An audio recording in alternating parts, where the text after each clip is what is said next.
Hi, this is Heather, and I'm going to do a video on how to record directly into Adobe Audition. So the first thing you want to do is make sure that Audition is using the microphone that you want it to use. So I'm going to go to the Audition preferences and go to Audio Hardware. And I have a headset that I've got on that has a microphone on it, so I'm using that. I could go in through the built-in microphone on my MacBook. I could hook into something else, but you want to make sure whatever microphone you want to be speaking into, that's the one that Adobe Audition is picking up. My output is set for the built-in output here on my computer so that the on-screen recorder I'm using can pick up some of that. Okay, so you've now got that set up. The first kind of recording that we're going to do is in the waveform editor. And to create this, you want to go to New, Audio File. I'm going to call it VoiceOver. I'm fine with these settings, 48,000 Hertz. I'm using one microphone, 32 float bit, good. Okay, so now you can see we're in the waveform editor. And before we record, I want to make sure that the levels are okay. So I'm going to right click down here in the levels panel and I'm going to hit meter input signal. Let go. And now you can see that the meter is telling me how my voice is doing. It's not hitting into the red. It is hitting a bit into the yellow, but I'm okay with that. So we know we're good to go in terms of the recording. So to record, you can hit the red button or hit Shift plus space. And to stop it, you hit the space bar or you hit the red button again. Okay, I'm just going to do a real quick recording. Please feel free to visit me in my office at 4104 Lambden Tower on the main campus of the University of Windsor. So I've recorded that, and I can now take the playhead back. I can listen to it. Okay, you get the idea. Now, if you want to keep recording and have one long voiceover file, the key to doing this, if you stop along the way, is to know where your playhead is before you start the second recording. If I put it back here and hit record again, it's going to record over what I've just done. And that's fine. If you have a voiceover artist who flubs a line or something, you can just go back, start at the gap, and record over it. But in this case, I want to come to the end here, okay, and stop. I'm going to give myself a little room, and I can hit OK. I can hit record again and record another piece. You can reach me by phone at 519-253-3000, extension 2902. And now I've got a second part of the voiceover that has been recorded. Okay, so that's how you can record an entire voiceover track, and then you can use it for anything. We're going to go over and play with it a little bit in the multi-track editor. But first I want to come over here and show you that whenever there's an asterisk, that means that this has not been saved yet. Okay, so I'm going to try to save the entire session, the demo session again. I'm going to hit Command S. And it's asking me where do I want to save the voiceover wave file. And it's interesting because I need to go in and navigate to where I want to save it. And I'm just going to go into the session file that I created earlier. This is the demo file. And these are the files that I've already got over here that I worked with before. And I'm going to put it in with those so that we all know where it is and where an Audition knows where it is. So I'm going to save it there, and I'm going to say OK, and now you can see the asterisk is gone. Now let's go over into the multi-track editor, and previously I've already put on track 1 these two wave files that I brought in during the interface interview, and you can now bring your voiceover track into a different track here. You can change the name on it, so I can say this is the voiceover track. And you can work with it in the multi-track editor and make all of the different pieces that you've recorded or you've had the artist record and get them into exactly the spots that you want and cut it up that way. So let's just see how that would work. I'm going to play this for a second. And you see that I've kind of got a long time before I say anything.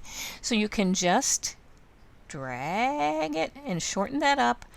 Come back over here. I'm making sure that I don't have any space between the clip that's on track 1 and the voiceover.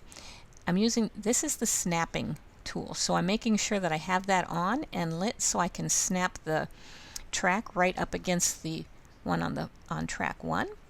And so now I can just go. Please feel free to visit me in my office at 4104 Lambden Tower on the main campus of the University of Windsor. Okay, there's an extra S in there. We don't like that. And we've now got a second piece that we recorded that I want to put someplace else. So now you're going to come up here and you're going to use the razor blade tool to cut some of this apart. I'm going to just come in here. I can see there's a gap between these two pieces of the voiceover. I'm just going to use my little razor blade, hit that, and I can now do a couple of things. I'm going to come back here, make sure that I'm not still on the razor blade. I'm going to move this because I want to use it somewhere else. But let's listen to the end of this.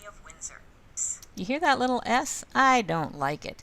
So I'm going to go back space by space, and I'm just going to tighten that up again. Okay. So you want to be pretty precise. Sometimes you can cut off the end of an R or the end of a consonant sound, and you don't really want to do that. You want to cut in between the words pretty precisely. So now I'm going to just bring this in and butt it up against the voiceover track, and then you can slide the next piece of voiceover into the position that you want it to be in. So that's how you can record in the waveform editor the entire voiceover track in sections or ever how you want to do it, then bring it over into a multi-track editor and cut it up in here and place it.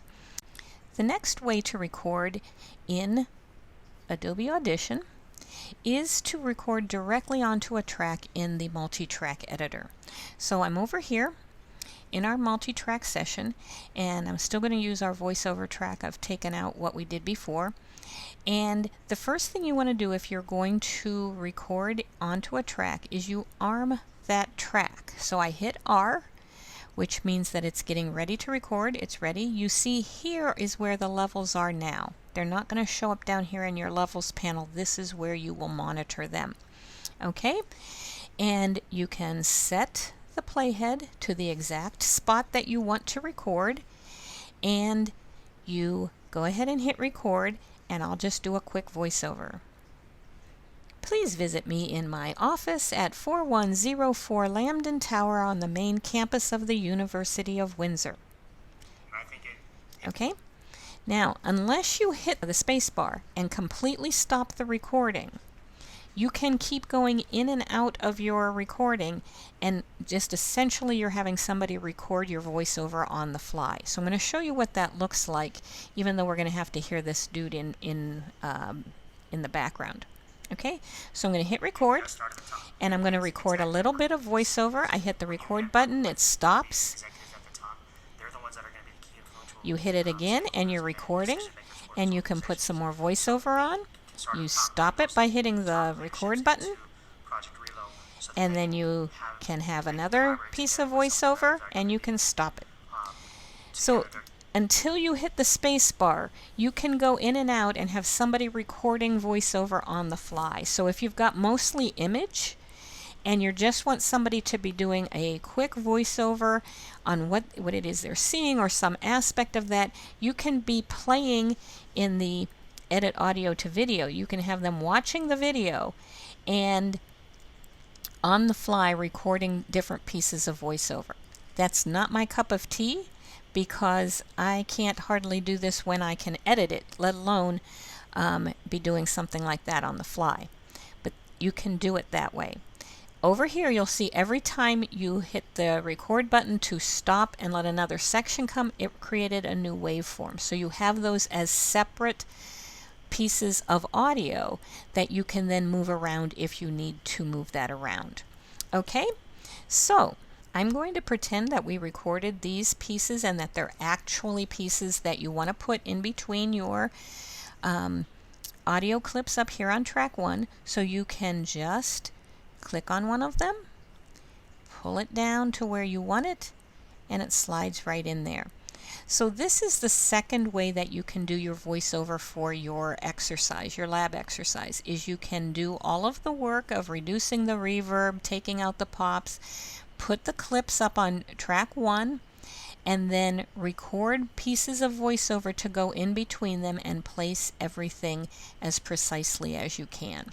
Okay, so before you exit, you always want to make sure that you have saved everything, make that asterisk go away, and then you can close down and go back to doing whatever else you want to do or whatever classes you have. So that's how to record directly into Adobe Audition, and I will talk to you later.